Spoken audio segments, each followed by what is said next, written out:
Welcome to the Totum Podcast. I'm Tim Irvin, joined with my partner, Dr. Stacy Irvin.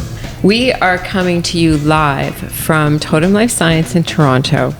We are incredibly excited to share with you all the awesome things that Tim and I get to do during the day, working with our fabulous team members at Totum. And we are also going to bring in some really fun special guests to the podcast. We hope you enjoy the show, and we would love to hear from you. So we're really happy to introduce Tremayne Mischey, a member of our Totum team here, GM of Fitness, with us. And Tremayne, you have 25 years plus of sport and training experience. You've got probably for our team one of the best approaches to personal training and planning around personal training of anybody. And I've got to leave some room for others that are also really good at it. But I know that in some of the conversations that we've had, this concept of people wasting time, and whether that's a client that has tried and said, forget it, I can't do it, I'm going to use a personal trainer, or seeing people in the gym working out on their own and not that they're just not getting as much out of their time there as possible. And so what we're really talking about is whether these people are wasting time versus for their workout time. So they're actually getting there, but they're not using their time effectively and efficiently. And I guess question number one is, why do you think people tend to waste this time and not get more out of their workout effort? Well, first of all, thanks for the glowing introduction there. I appreciate that. It's all true. It's true. Back to the question, why do I think that people are coming into the gym and maybe not making the best use of their time? I think it comes down to education. That's part of it, and kind of once you learn something, you're getting into the gym. A lot of people who have done some type of fitness regimen in the past, recess, and that's where you're going that far back with some of these folks. They just kind of put that on repeat, right? So it's not that you've been doing something for 50 years and you've got 50 years of experience, but now you're a beginner who's just 50 years older. And so that's kind of what I think people get into a habit of doing what they've always done. And if it's worked for them, there's going to be a lot of good things that come from that. But at the end of the day, a lot of people end up kind of stagnating or stopping because the progress is not there. I like when you say recess, are you talking about school recess? I am talking about school recess. That's cool. That's when it was mandated. Right. Get out there and do something physical. Run around. Okay. That is very cool. I'm going to go back even further, which might seem controversial to you too. As you know, I'm kind of obsessed with human instincts and what our bodies were designed to do. I think you wrote a book on it, I did write a book on it. Thanks for that little plug there. My theory on some of this is that we were designed to be efficient, okay? And so we were hunters and gatherers, and we only could expend a certain amount of calories in a day. And that's part of our genetics and our DNA. And so now we've shifted the pendulum so far the other way that we can get our food without expending any energy, right? But then at the same time, we're telling our bodies to go move around and waste calories and waste energy for absolutely no reason. And so in my opinion, in many ways, we're fighting against our DNA. For example, if you're standing somewhere and kind of doing nothing and you see a chair over there, your brain will say to you, go sit down in that chair, right? That's just how we are designed. But we've created this world where we have to go push ourselves in workouts because we have to make up for all the lack of activity that we've put into our everyday life. So in my mind, we're kind of fighting against that efficiency that's part of our genetics. What do you think about me going way back there? Oh, I like it, and it tells me that I need to read the book. It makes complete sense what you're saying. We're not doing what we needed to do You're before. You're the only remaining Totum team member that hasn't read the book. Oh my God! Or one of the few honest ones. True. Yeah. That's probably more accurate. I'm just playing around. That's probably more accurate. But yeah, that completely makes sense. So we have to override those natural instincts. Kind of talking to the same tone. So the consistent part here, theme is efficiency. So if we put turn off our instincts and think about, okay, well, if I'm going to go to the gym, I need to be efficient. Then how we spend that time in the gym is critical. But it's not what that natural instinct is. But it is staying in the theme of efficiency. Being efficient and smart. One quick question. So the issue we're talking about overall is people wasting time, and what you're talking about is a little bit of, well, you got to get there first, and there's a combination there. So these people that we're talking about today, they're showing up, so they're kind of fighting a little bit of that urge to do it anyway. They've got there, which is good, and I think too, we've all competed as athletes, right? So we've done workouts to train for our sport because you know that if you don't put the work in, you're going to get destroyed. And so that's a motivation that's also an instinctual motivation. And I think that's the success of things like marathons and people who run 10Ks and all that. They show up at the gym and they're like, okay, 5 months out, I've got my 10K race. And that's going to help them be efficient because they know they're going to, not be in as much pain in their 10K race. And who knows, maybe they're going to win their 10K race.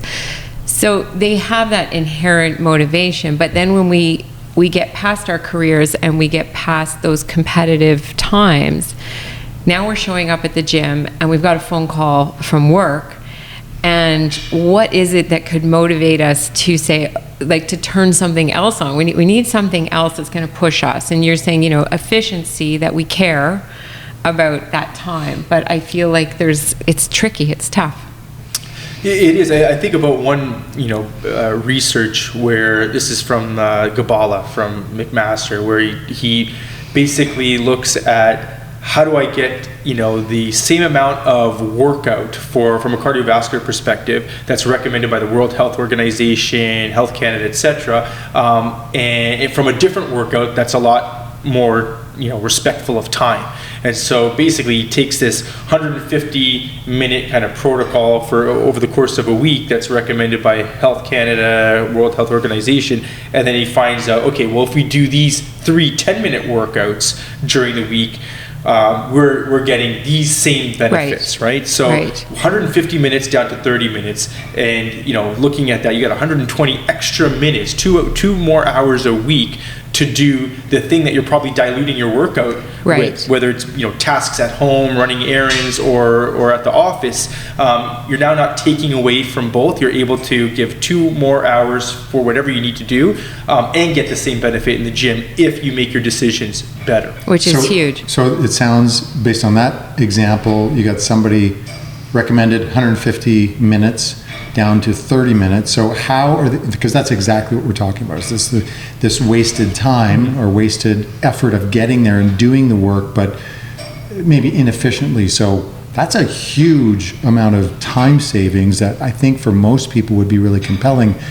Is that 30 minutes way more difficult than the 150? You're definitely making a trade-off with intensity, but the intensity is actually, it works out to be, he's got a book, 1 minute workout, but it works out to be for a single 10-minute session, you're doing 60 seconds of actual hard work. And everything else is, divided between rest and warm-up or cool down. So you're definitely turning the dial up on intensity, but it's 60 seconds. And I think if you approach it from the aspect of 60 seconds versus, 150 minutes, well, I could definitely give you 60 seconds in a particular workout, right? There's always going to be trade-offs. So of course, you're making a trade-off with intensity, but it is such a small amount that just, visually looking at it is this is all I have to do. And when you're in the throes of that kind of the heat of that effort, it feels like a long time, but because it's such a small amount, you can kind of keep yourself pushing yourself for those 20-second kind of bouts. I like that, and I also think that this is where the science comes into play, right? Years ago, I'm going to say 20 to 15 years ago, it was all cardio, right? Everybody was into this is your fat burning zone, and coming in and essentially probably wasting 45 minutes on a cardio machine. And then they thought that was their workout. We now know that that's not the most effective way to do it. We have the HIIT workouts. We know that resistance training has to be a part of it, because if you don't maintain your muscle mass, your metabolism is going to go down. And then recently we all started talking about this 3-7 technique, where you do the one set of the exercise, 3 reps, 4 reps, 5 reps, 6, 7, and then a 15-second rest in between. And I've still stuck with that in a way to be efficient, and it's also a technique that helps me stay focused in the gym, right? Because right now I'm training for nothing. I'm training to stay fit and be able to do the things I like to do in my life, but I have no competition, no races, no nothing. So I love this idea of like change the intensity. I like this I love that 3-7 idea too. Are there any other little techniques that you use when you're doing your workouts? Because I see you, like you work hard. I do work hard when I'm working. Yes. Tim, found me working out the other day, and he asked me what I was doing, because he didn't actually see the workout part of my workout, but it was like kind of timed rest breaks. So as far as efficiency goes, something else that I do supersets. So when you're talking about, depending on what your goals are, if you're talking about strength, if you're talking about hypertrophy, there's certain, say cocktails or combinations of the intensity and the volume that you're utilizing, which then kind of creates this metabolic effect to kind of stimulate growth in some way or another, strength, hypertrophy, both. And so I kind of lost my train of thought a little bit there, but we're talking about kind of combining these things. So supersets are a way that I will do that, where essentially warmed up, I'm now doing an active exercise, and then rather structuring a rest break right after this particular exercise, I pair it with another one to kind of keep the intensity, to keep myself continuing the challenge. And you're going to have kind of pros and cons depending on what your specific goal is. So using supersets is something that I'll do. I'll do that with my clients, that will help to fatigue a lot of the kind of like quote unquote dormant fibers that require extra effort to actually be challenged, to then fatigue those, which then drives further stimulus for growth. I think the simple thing there is, if you're training for a sport or something really specific, supersetting is probably not the best way of training in general, based on our professional knowledge.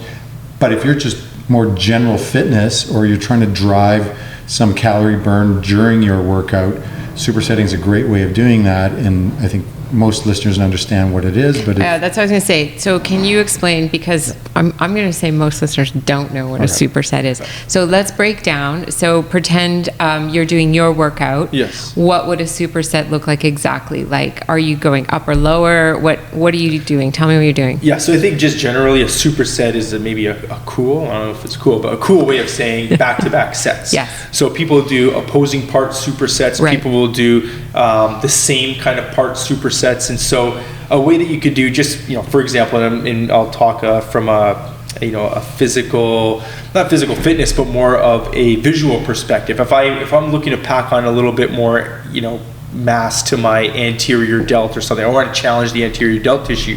What I could do is, start with some type of overhead press. And I say overhead in quotes, not because I actually don't mean overhead, but a lot of people, that tends to be a little bit higher risk. Okay, so keep that in mind. But start with an overhead press where I am targeting a lot of the anterior shoulder fibers. Okay, right. And then as those guys fatigue, and if I don't have a spot available, if I start to recline from that vertical position to more of a flat position, I start to bring on a little bit more helpers in terms of my chest fibers. So whatever guys are still available in my delts to continue to be challenged, they're still going to help me perform that action, but now I have some chest muscles that are helping me, so that I could do a overhead press and slowly take it from that overhead position to a flat position, not stop the exercise, right. Continue to challenge my anterior shoulder fibers, while helping myself out with the chest. And so I prolong kind of that set, and you can kind of take it to, maybe you maxed out at 15 reps of the overhead press, but then my next several reps are almost at or near maximum challenge, right, while I continue to drop the the angle. That's good. I like that. Miranda, who is also an awesome trainer that works at Totum, yesterday told me about, she was working out very hard and I was impressed with it. And she said, I got this new app that measures volume. And so she puts in what she did and then she gets a chart of how much volume she does each day. And that motivated her to stay focused and keep going.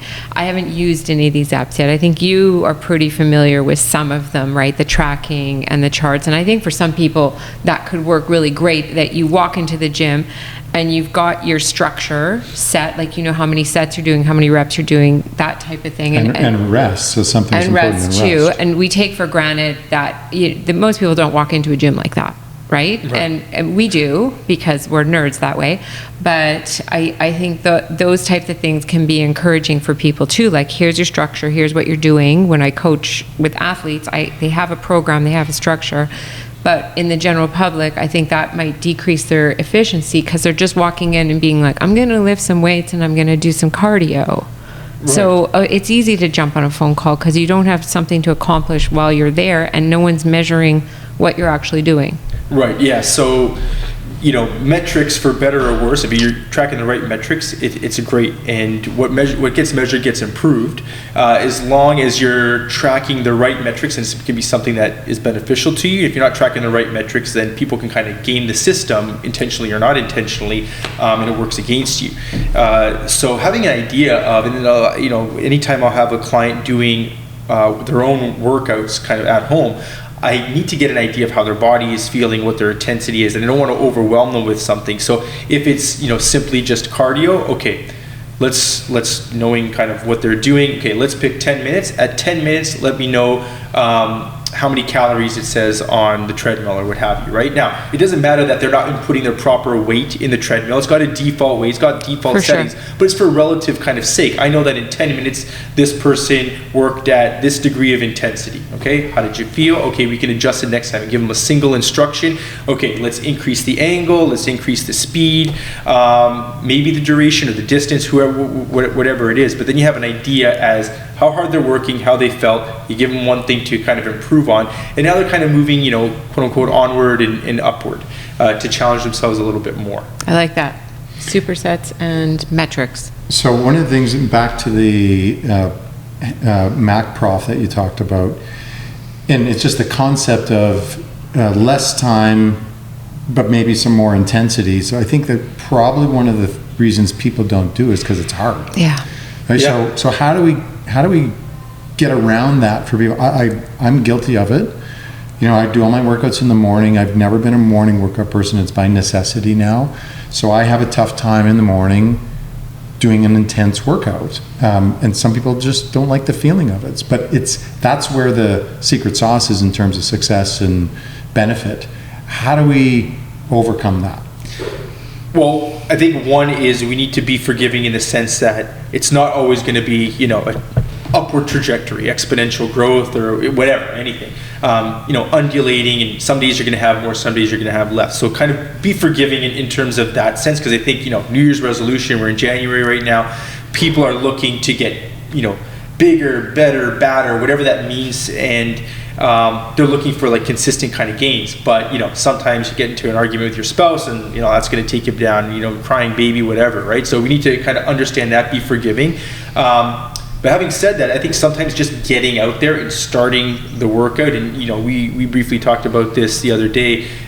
You weren't really feeling up for a workout, but you just kind of started getting in and going through the motions, right? So you got yourself in the workout space, whatever that is. It could be a basement, gym, what have you. You get yourself there, and then you start with the warm-up. I mean, warm-up is basically taking you from what you've been doing, sleeping, working, and gradually taking you to what you need to be doing, right? So if you're keeping a metric, you kind of have an idea of where that intensity is, and you got to just start, right? So start getting into that habit of doing something. For some people it's rolling, for other people it's getting on a treadmill, even if they were doing an upper, and in the past they've been critical. It's like, you're doing chest today but you're on the treadmill, right?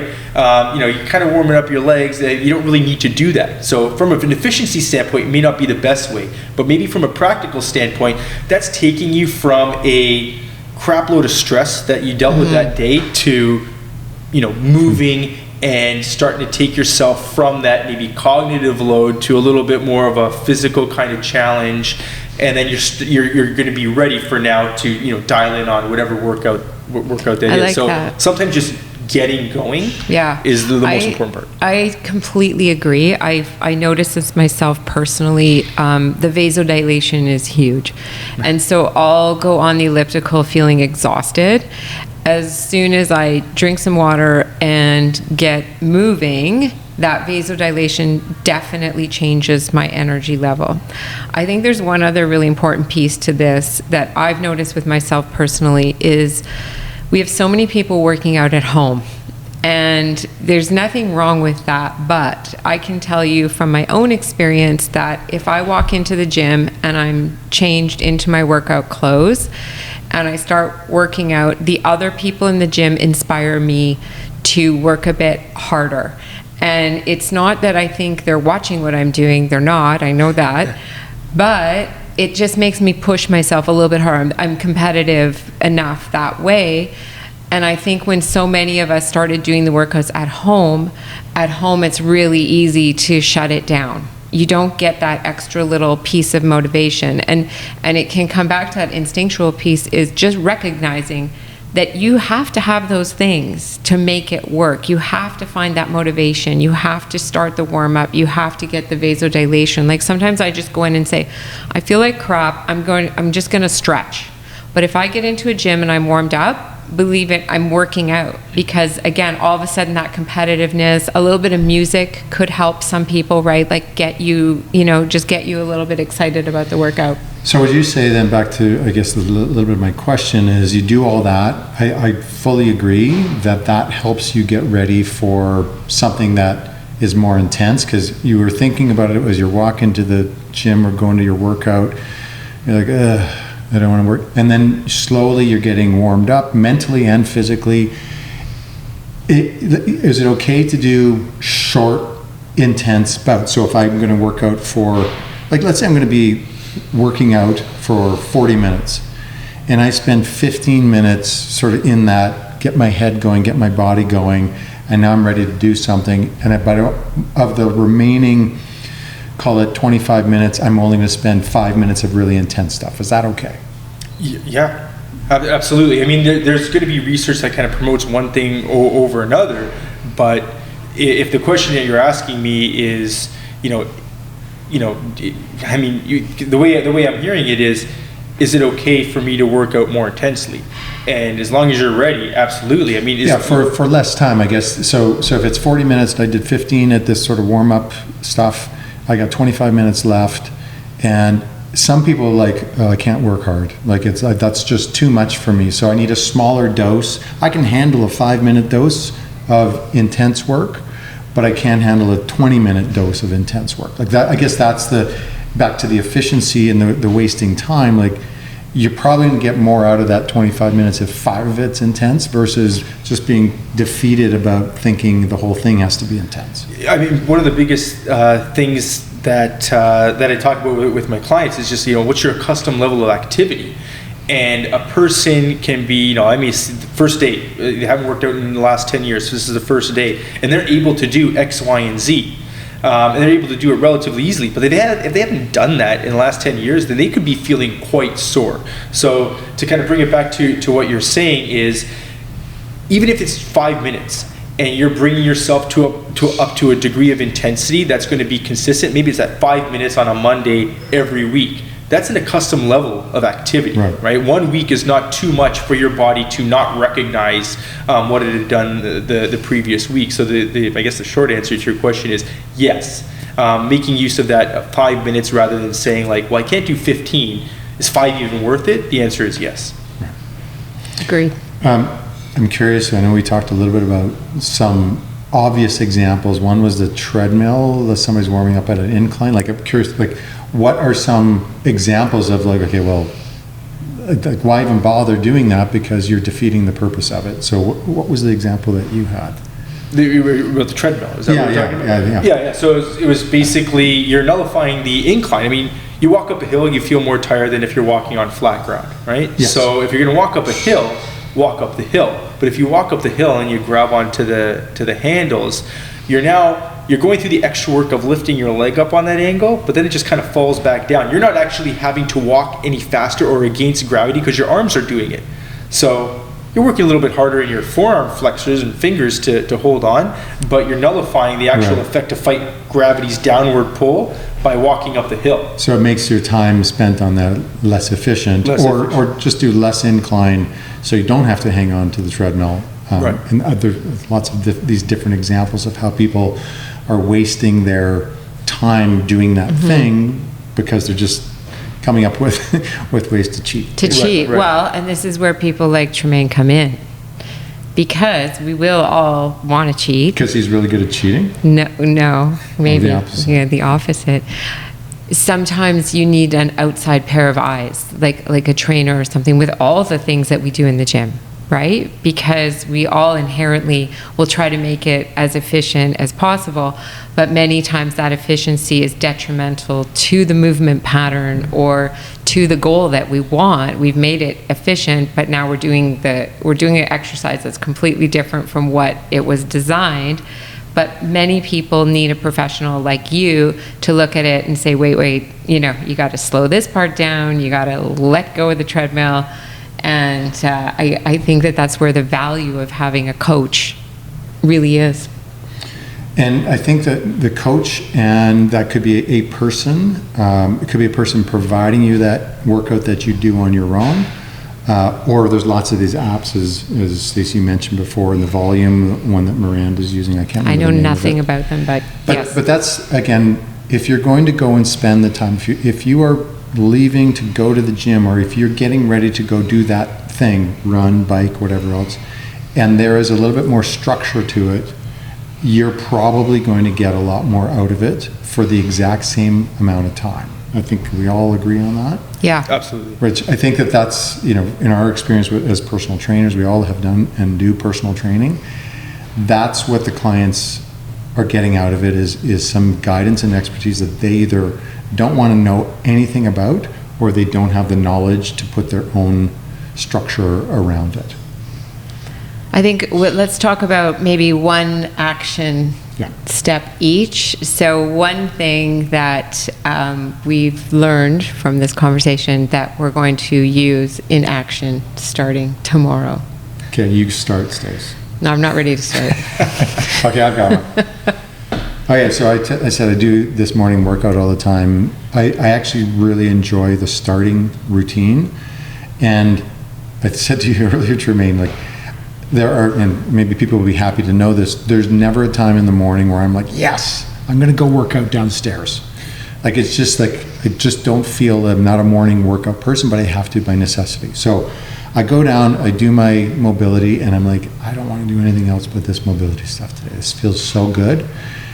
But I always do. I always get into some sort of workout. And so my action is, I am going to put more structure and intensity around that, because I'm pretty time bound in that segment. It's usually about 15 to 20 minutes. So I'm going to make more out of that time. That's my action. All right, Stacey? So as I was explaining to you that I am more competitive when I come into the gym, this podcast is like therapy for me, basically. That's my actionable item, is that I've been doing some stuff on my own, but because I'm by myself, well, I'm with my dogs, but they're very non-critical of me. They mostly want me to quit and just hang out with them. So I'm going to make an effort to get out in the world to do more of my exercise, whether it's a class or getting into the gym to lift weights where there's other people around, because I know I will be more efficient with my time doing that. Yeah, one of the biggest things that resonated with me, I don't know if I need to put this into an action because I work in the gym, so I'm in that environment, but one item that really resonated was just the setting yourself up for success based on your environment of choice. So it's very easy to, at home with the dogs, but if you put yourself into a gym, okay, great. Or if it's about, you work from home, right? You never really leave. You're going to be doing this at home, change your clothing. Do something that kind of sets yourself up for success, or put that, foam roller or whatever that tool is between you and the door. So, you got to step over this thing. You got to think about it. You're creating something that may come in the way between your usual habit of, not doing anything or running out the door and getting to work with that kind of item that will create a behavioral change. Because you're talking about kind of creating that habit of just getting going, sets yourself up for a workout that can be more meaningful. That would be something. I love that. It's awesome. Tremayne, thank you for letting us pick your brain on this. Like, it's a big brain. There's lots to pick. And I mean, I know we said at the start, you're a true expert at this stuff, and you do a fantastic job with the people that you work with and your own workouts. Like, we've seen you do your own thing, and it's clear that you're following your own advice. So thank you very much for joining us. Thank you. Thanks for having me. It was a pleasure.